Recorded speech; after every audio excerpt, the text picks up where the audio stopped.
Hey guys, Rich from Rich Big Gaming. Hope everyone is doing fantastically well, and welcome to this another Marvel Snap video. It has been a little while since I've put a video together, and the main reason for that, guys, is I have not been particularly well. I have had a trapped nerve in my shoulder and neck, meaning that basically, yeah, this entire half of my body, at least down to the waist, has been pretty much useless. I've been in quite a lot of pain, so just haven't been able to make videos at the moment. But we are back, and we are back with a deck that I've been playing a lot of late. A discard deck. I recently got Hellcow, which really helped out with this. But this is the deck that's got me from sort of around about 55 all the way up to 78 was the top, which is the highest position I've been, but I'm around about 73 74 at the moment, but definitely pushing up, or trying to push up to that infinite rank. So let's go through the characters, then we'll talk about the win conditions that we've got. So first of all, we've got Morbius, we've got Swarm, we've got Colleen Wing, we've got Gambit, Lockjaw, Moon Knight, we've got Lady Sif, Swordmaster, Dracula, Hellcow, Apocalypse, and America Chavez. So let's talk about then a couple of our win conditions. And win condition number one is really going to be that Swarm. So Colleen Wing, on reveal, discard the lowest cost card from your hand. Now, with the exception of Morbius, Swarm is going to be the lowest cost card in your hand. We don't have any one cost cards in here whatsoever. So basically she will discard Swarm, and then when Swarm is discarded from your hand, add 2 copies that cost 0. And the nice thing about this is, I suppose, and the bad thing as well, if he's been buffed in any way, or indeed if he's been downgraded, unfortunately, that he does come back with the power that he is discarded with. So if he goes up to a 2/4, for example, he will come back as a 0/4. But if he has lost a power from a Scorpion or something like that, he will come in as a 0/2. But that feeds into our second win condition, which is going to be Morbius. Possibly, or actually, I think one of the best 2 threats in the game.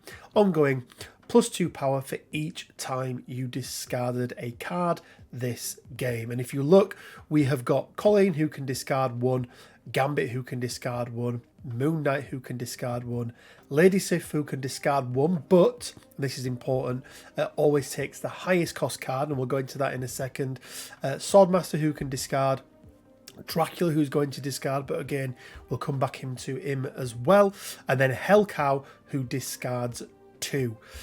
So lots and lots of opportunity there to be able to get power into Morbius. And then if we get something like Onslaught's Lair, I think it's called, or Enclave, it's going to be +4 power. That's almost going to be an immediate snap as soon as we see that come up. So have a little look at the other win conditions there. Now, we did mention him earlier, but Dracula, he's going to be a 4 cost, but he's going to be a 0 power. However, at the end of the game, discard a card from your hand. This has its power.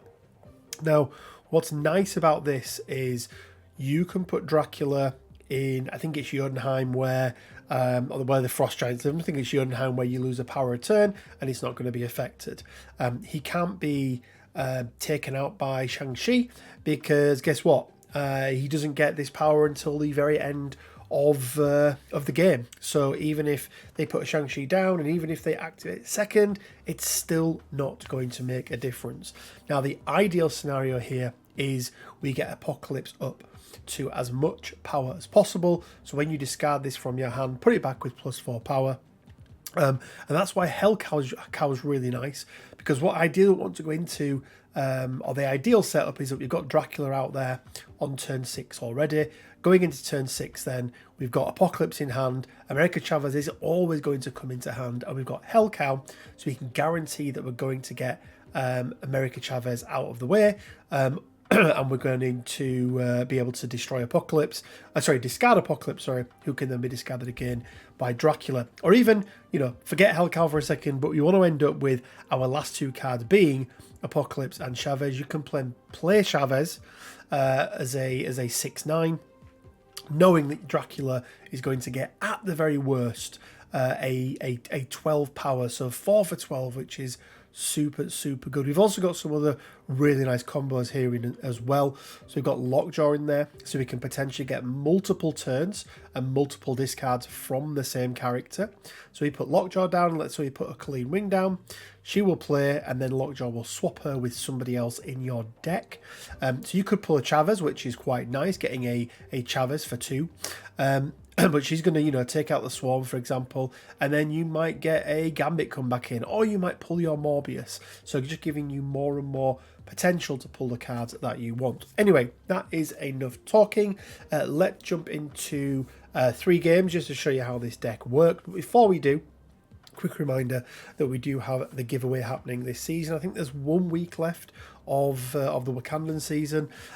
We've seen some big changes come into the game overnight, which is really cool. So Thanos and some other cards are now available. So we'll go into some new videos this week and next week going through those new cards as well. But we are giving away the season pass, and we'll go through how you can win that season pass at the end of the video. Okay guys, going into game number 1, you can see that I've got myself a nice title as well, Your Old Nemesis, coming up against Cat. Looks like we're having to wait for them. That's absolutely fine. So we've got Apocalypse, Hellcow and Swarm in hand.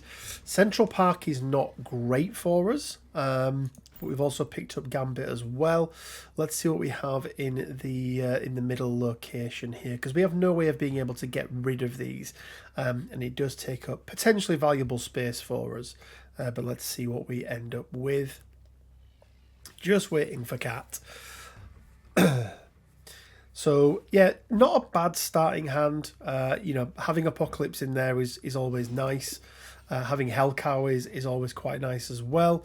Okay, so we've got Oscorp Tower, which again is not going to be useful for us. I want to hold on to Swarm for the moment. I want the opportunity to at least potentially break him down into 2 0-cost copies, which would be nice. Okay, so they've got an Angela, so it doesn't really give us too much information in terms of what they may be going for. So ongoing effects are disabled here. So let's go with a Colleen then. She's going to split this Swarm up into 2 for us. One thing I'm going to say about a discard deck from a management standpoint is you kind of want to make sure that you don't have any more than 6 cards in hand, at least going into turn 6, purely because you're not gonna draw a card, and you know you want that potential to be able to draw cards. I think what we're going to do here, we don't want to show our hand too early. No, do you know what? We are going to drop a Dracula down.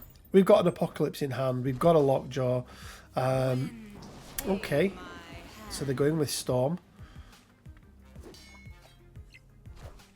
So, okay, they have a Nightcrawler as well, so they're probably going to move Nightcrawler out. Now, this is a potential for us to drop a Morbius down here as well. But do we need to? So they're going to end up with 6. Yeah, we're going to drop the Morbius down here, and then we'll pop Lockjaw down here as well. We've got lots of opportunity to destroy cards. We can use these Swarms to cycle back in our destroy cards as well.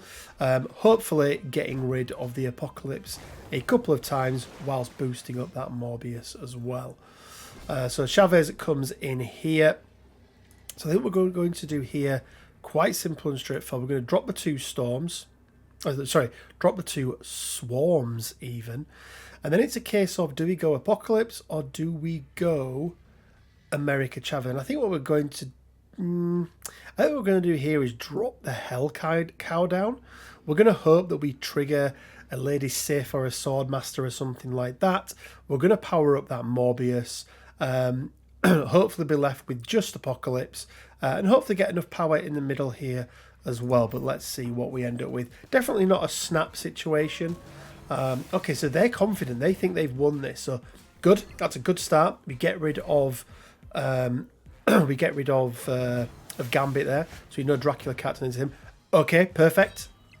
This is going as I mean, the best position there would have been not to have Hellcow do that, but that's still fine. He's going to split Apocalypse there, put him onto 16 and a fairly easy win, but actually what it did there was highlight a couple of the different win conditions. So yeah, it's a good start. It's 2 cubes. Let's jump into game number 2 and see how that goes. Okay then guys, going into game number 2. I didn't mention it, but we do have the throne room at the moment as well, which is a featured location whereby and it's ongoing, so the car with the highest power is going to double its power. So we're up against water is good for you, which is absolutely true. Water is good for you. It's giving us a little hello, which typically means it's not a bot. And we do have that throne room there as well. So cards here with the highest power have their power doubled. So we've got some nice candidates for that. Obviously, Morbius being one of them. We do also have a Lockjaw in hand as well. They're getting rid of Haller with the Scarlet Witch. It is going to ruin a random location. Okay, so there's nothing here that hurts us, but there's nothing here that's particularly good for us as well. Just the on-reveal effects do not happen at this location. That's absolutely fine. We can just ignore that location. If we do end up getting a bunch of swarms, for example, we can... okay, you've encountered an error. Sorry there. And it's been reported. Okay. Okay. Let's try and reconnect to that. Okay, right, we reconnected absolutely fine there. Not entirely sure what happened, but they have stopped this, which is fine. But we do have a Cosmo here that's going to stop those on reveal abilities, and I think we're just gonna head down with a Hell Cow. We're going to start to get some discards out there, and then cycle him back into our deck. So we get rid of a Gambit, which is fine. Get rid of a Lady Sif, which less than ideal, but you know it is what it is. Professor X is good. It stops them from locking down a location for us. This is quite nice because we are going to pull 2 swarms here. So let's put this in there. Morbius is obviously in a very good position to have his power doubled. So he can potentially solo win that middle lane for us. Obviously, if they do have something like a... okay, so we've got a Chavez in there. I was going to say if they do have something like a... oh, what's the word?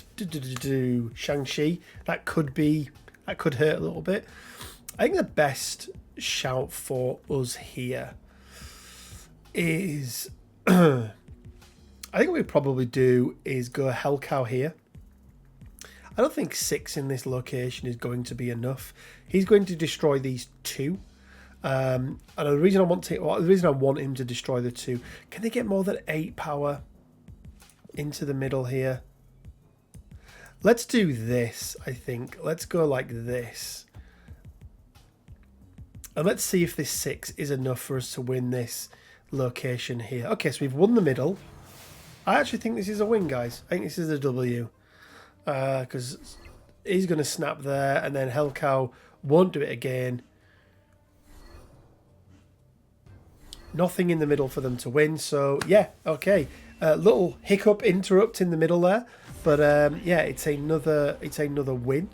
Would it have made a difference? I don't think it would have done. If we'd have put Hell Cow here, it wouldn't have made the difference. We'd have just got more power in the middle. But, yeah, so that's 2 for 2. We're 4 blocks up. Let's go into game number 3. Okay, then, guys, going into the third and final game, we're up against Felix Animator. I don't know if this is a bot or not. Starting out with Monster Metropolis, the card with the highest power here gets +3 power. That can be okay. You know, we have the potential to have cards with very, very high, or single cards with very high power, with the Morbius, with the Apocalypse, and indeed with Dracula as well. Okay, so these are ones that I'm not a fan of. Lechagulia, I think it's pronounced, and then there's the other one, the Mines, which, again, not a huge fan of. I don't want to be shuffling other cards into my deck. That's not really something that I'm a massive fan of, so we'll have to see how that goes. We're going to drop down Lockjaw just to give us a little bit more potential for finding the cards that we want. So they're obviously going to put something here as well. I think we can drop Dracula down here fairly comfortably, and then we have the option next turn to potentially drop like a Swarm and a Storm and a Swordmaster in there or something like that. Maybe even a Gambit, get rid of one of their cards, could be quite nice. Okay, so they've played the Drax. They're thinking that we're going to be dropping something in there. We could drop a Morbius down in the middle. That is potential, but I do want to get some cards into here. We are going to drop the Gambit, and I'd really like to try and get this Swarm. Do you know what? We are going to drop the Morbius in for them. I don't feel like the Morbius is going to be a win condition for us right now. That may be the wrong move. It probably is. We're going into turn 5, but we shall see. Okay, so they've got a Black Panther in the middle. So what we're worried about here is the Zola play. So we're definitely not going to be... Okay, so we've pulled Apocalypse. And they've retreated. Okay, interesting. They obviously didn't think they could beat the 11 threat, or the 11, I always say threat because of Marvel Crisis Protocol, the 11 power Apocalypse. I did get the new artwork, by the way, on the Apocalypse. Where's it gone? It's pulling up Morbius now for some reason, but there we go, guys. Let's quickly jump back and take a look at the deck. So this is obviously using cards from Pool 3. It's actually using 4 from 1, 2 from 2, and then 6 from Pool 3. And I really do think it's into Pool 3 where the discard deck kind of really comes into its own. You know, without, you know, Pool 1 and Pool 2, it's a little bit more difficult. You've obviously got Apocalypse in there, but you don't get Dracula until Pool 3. Yes, Morbius is Pool 2, but alone he's not, you know, he's not the best. And I do think Swarm and Colleen Wing are a great combination as well. So Swarm being Pool 2, Colleen Wing being Pool 3.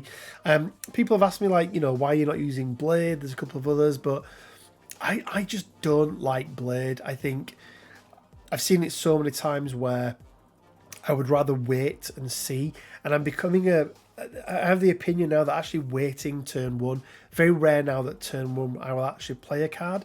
I'll wait and see, even if I've got a 1 cost in hand, wait and see what territories we've got or locations we've got, and then play accordingly. Guys, giveaway time. We do have a giveaway happening, as I mentioned, at the moment. The way that you can enter is you first of all need to like this video, you need to subscribe to the channel, and then you need to leave a comment on this or any other video from the Warriors of Wakanda season. I'll be picking a video at random, I'll be picking a comment at random, and then that lucky winner will win themselves a season pass for next season, whatever that may be. Guys, I hope you've enjoyed this video. If you have, please do leave a like. It really, really does help. Yeah, stay tuned because there will be more daily Marvel Snap content coming out in the not too distant future. So as always, it leaves me with just enough time to say stay well, keep safe, and until next time, bye for now.